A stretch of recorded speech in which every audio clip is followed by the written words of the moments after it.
Hello class tenth बेटा, question number 6 तक हमने डिस्कस कर लिया था। क्वेश्चन नंबर 6 तक हो गया था। 7 से डिस्कस करते हैं फटाफट। देखिए 7 है, क्वेश्चन नंबर है 7 is why does distil water not conduct electricity where is acid rain water does.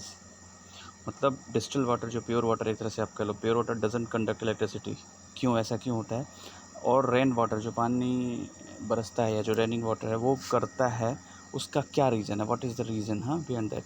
C, reason देखते चलिए, उसी से आप ये समझ लीजिए कि जो जहाँ आयन आयन जो है क्रिएट होंगे वहीं कंडक्ट होगी इलेक्ट्रिसिटी। तो ये जो सारे रीजंस दिए हुए हैं इसमें कहीं ना कहीं ये they response to the production of ions, मतलब वो प्रोडक्शन ऑफ आयन में हेल्प कर रहे होंगे कहीं ना कहीं। That's why they conduct electricity. Okay, see पहला क्या, distil water does not contain any ionic compound in it, जो मैंने बताया। Whereas in raining water has a lot, ठीक है ना, whereas rain water has a lot, ठीक है, ओके। मतलब आयनिक कंपाउंड डिस्टिल वाटर में एकदम नहीं होते हैं, जबकि रेन वाटर में बहुत ज़्यादा होते हैं। कंक्लूजन ये है, ठीक है ना। Rain water has dissolve acidic gas such as carbon dioxide from the air and that form carbonic acid, ठीक है ना। this means that it has hydrogen ions and carbonate ion, therefore with the presence of acid rain water can conduct electricity। वही मतलब हुआ ना कि यहाँ से ये रेन वाटर के साथ कंबाइन होके हाइड्रोजन आयन और कार्बोनेट आयन बनाते हैं, और they are for with the presence of acid rain water can conduct electricity.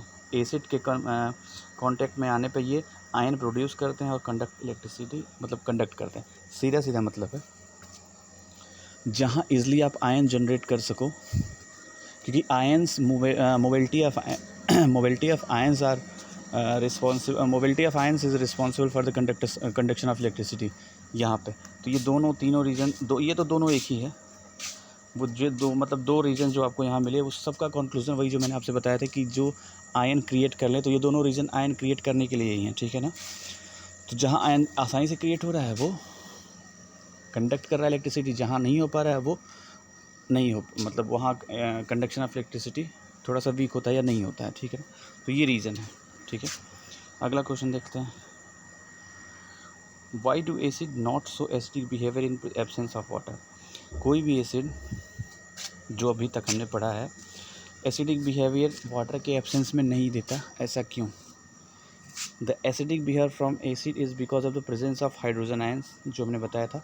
Hydrogen ion can only B produce in the presence of water and therefore water is definitely needed if acid are to show their acidic behaviour. कहने का मतलब ये है कि acidic strength या acidic behaviour कब, मैंने बताया था आपसे, कब शो होता है कि जब H+ वहाँ से जनरेट हो, H+ जनरेट होगा तो वही एसिडिक कैरेक्टर शो करता है। तो जब H+ जनरेट ही नहीं हो पाएगा तो एसिडिक कैरेक्टर नहीं शो हो पाएगा। और वाटर एक मीडियम या एक आप कह सकते हो फोर्स प्रोवाइड करता है तो to break the acid into H+ ion. तो H+ आयन जब वो वाटर के प्रेजेंस में ब्रेक होता है, H+ जैसे HCl है अगर मान लो, तो HCl ऐसे रहेगा तो केवल ऐसे ही है नॉर्मल कंपाउंड। जैसे वाटर के कांटेक्ट में आता है तो इसके साथ H+ और H2O निकल जाता है, H3O+ मैंने डिस्कस किया था आपके साथ, हाइड्रोनियम आयन। ये फटाफट बनता है, ये फटाफट बनता है, और H3O+ आयन की वजह से एसिडिक कैरेक्टर शो होता है, ठीक है ना। तो ये हो गया, समझ में आ गई ना बात कि H+ जनरेशन के लिए ही वाटर नेसेसरी है, बस ये समझो आप। हाँ, 5 solutions this with pH this. अब इसमें डिसाइड करना, या बहुत आसान है लेकिन फिर भी देख लो। pH हम एक बार नोट कर लेते हैं, 4 है, 1 है, 11 है, 7 है और 9 है, ठीक है ना। अब न्यूट्रल कौन होगा? ऑब्वियसली 7 वाला न्यूट्रल होगा, ठीक है ना। स्ट्रांगली अल्कलाइन, मतलब pH बहुत ज़्यादा स्ट्रांगली अल्कलाइन 11 वाला होगा।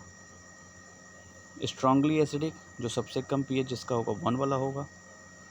वीकली एसिडिक 4 वाला होगा, लेस देन 7 है लेकिन pH 1 से ज़्यादा है तो वीक एसिड होगा। और वीकली अल्कलाइन 9 वाला होगा क्योंकि 11 से कम है। बात समझ में आ गई ना। इसका एक फंडा ये समझ लीजिए आप लोग, देखो यहाँ दिया भी है वो चीज़। एक सेकेंड, हाँ एक चीज़ ध्यान रखना आप, 7 यहाँ बना लो और इधर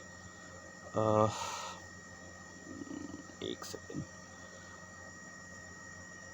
स्ट्रांगली अल्कलाइन 11 हो गया, वीकली अल्कलाइन 9 हो गया, सही बताया ना। हाँ ठीक है, न्यूट्रल ये होगा, हाँ ठीक तो है, गुड। एक चीज़, हाँ एक टेबल, ये वो मैं बता रहा था, टेबल टाइप का है कुछ। देखो 7 यहाँ नोट कर लो, ये न्यूट्रल होगा। जैसे इससे इधर हम आएंगे 7 से एसिडिक, और जिससे जितना इधर जाएंगे वो बेसिक।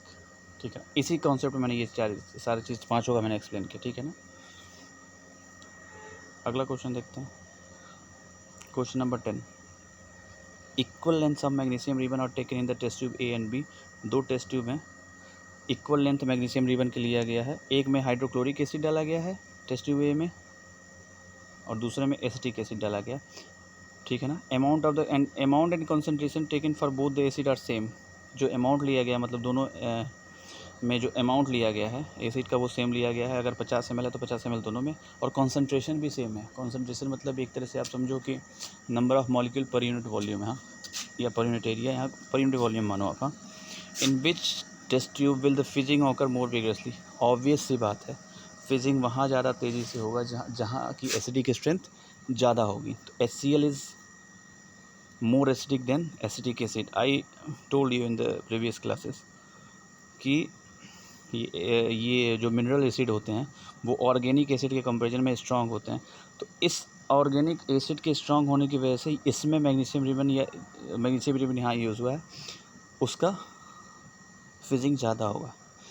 बशर्ते शर्तें क्या हैं यहाँ पे कि कंसंट्रेशन और वॉल्यूम दोनों एसिड का सेम है, और दूसरा चीज़ ये है कि मैग्नीशियम रिबन भी इक्वल लेंथ का है। मतलब सब एक आइडियल कंडीशन में कराया जा रहा है, कोई वेरिएशन नहीं है। तब की दशा में केवल एसिडिक स्ट्रेंथ पे डिपेंडेंसी हो जाती है फिजिंग की। Okay good.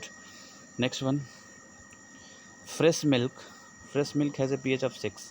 How do you think the pH will change it. अच्छा, दूध है उसका pH 6 है, अगर वो दही में कन्वर्ट हो जाए तो क्या होगा। Fresh milk is turn to curd due to the production of lactic acid. Lactic acid होता है, उसकी प्रोडक्शन की वजह से वो दही में कन्वर्ट होता है।